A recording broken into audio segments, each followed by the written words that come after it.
ప్రపంచ ఆటోమొబైల్ రంగాన్ని దశాబ్దాలుగా శాసిస్తున్న అమెరికా, యూరోప్, జపాన్ కార్ల దిగ్గజాలకు ఇప్పుడు ఊహించని మైండ్ బ్లాక్ అయ్యే పరిస్థితి.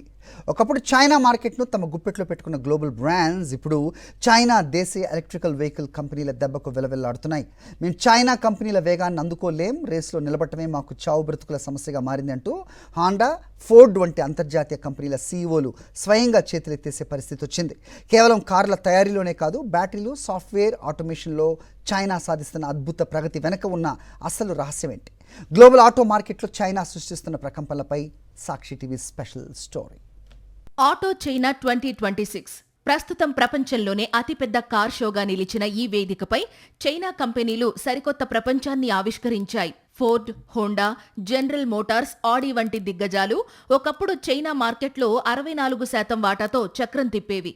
కానీ ఈ ఏడాది నాటికి వారి మార్కెట్ షేర్ కేవలం 32%కి పడిపోయింది.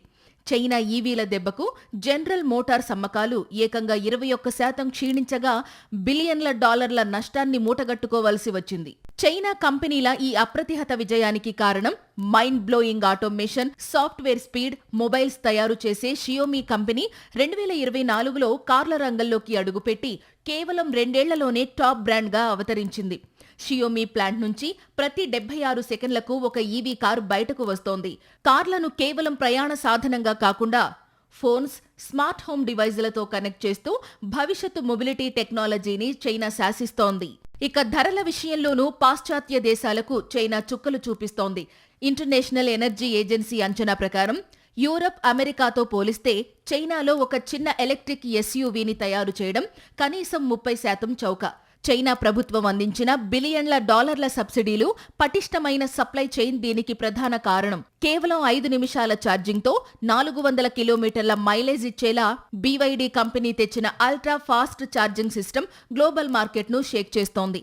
హువావే కంపెనీ తెచ్చిన Maestro S800 luxury sedan car, Porsche, BMW వంటి బ్రాండ్లను వెనక్కి నెట్టి చైనాలో $1,00,000 పైబడిన మార్కెట్లో రికార్డులు సృష్టిస్తోంది.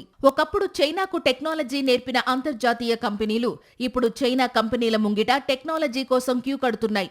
వోక్స్ వ్యాగన్ కంపెనీ స్వయంగా చైనాకు చెందిన ఎక్స్పెంగ్ సాఫ్ట్వేర్, అటానమస్ డ్రైవింగ్ సిస్టమ్ కోసం $700 మిలియన్ చెల్లించింది. స్టెల్లాంటిస్ గ్రూప్ కూడా చైనా డిజైన్లతో యూరప్లో కార్ల తయారీకి ఒప్పందాలు చేసుకుంది. చైనా దేశీయ మార్కెట్లో పోటీ తారాస్థాయికి చేరడంతో బీవైడీ, చెర్రీ, SAIC వంటి చైనా బ్రాండ్లు ఇప్పుడు యూరప్, ఆగ్నేయాసియా మార్కెట్లపై దండయాత్ర చేస్తున్నాయి. అమెరికా 100% టారిఫ్లు విధించి చైనా కార్లను అడ్డుకున్నా, యూరప్ 45% పన్నులు వేసినా చైనా ఈవీల దూకుడును ఆపడం ప్రస్తుతానికైతే అంతర్జాతీయ ఆటోమొబైల్ దిగ్గజాల వల్ల కావడం లేదనేది పచ్చి నిజం.